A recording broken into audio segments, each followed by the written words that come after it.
Catherine Bernardo update sa post ng Fresh Philippines. May pa-contest pa nga kung saan ang grand winner ay ma-meet and greet si Catherine Bernardo. Sa August 31 yan sa SMX Manila for BeautyCon 2025. Yun, no? Abangan si Catherine yun. Saka ito pa, ang bagong endorsement ni Catherine for Pure Foods, Pinoy Favorites. Sino kaya ang bagong mapapasabik sa bawat araw nyo? Yun, no?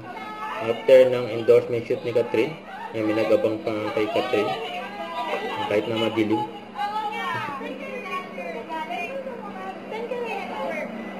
Very accommodating si Catherine sa mga pa.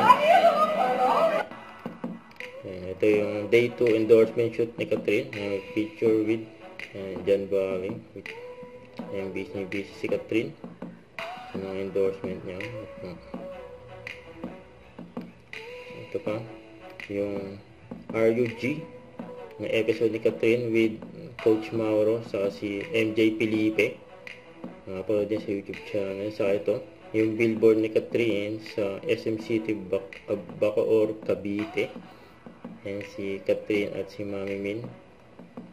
Ayan, Ideal Vision, yun, no? Saka ito pa yung mga endorsement ni Catherine ng Banco, ng BPI, saka Sayon Philippines, yun, no? Parami mga endorsement ni Catherine.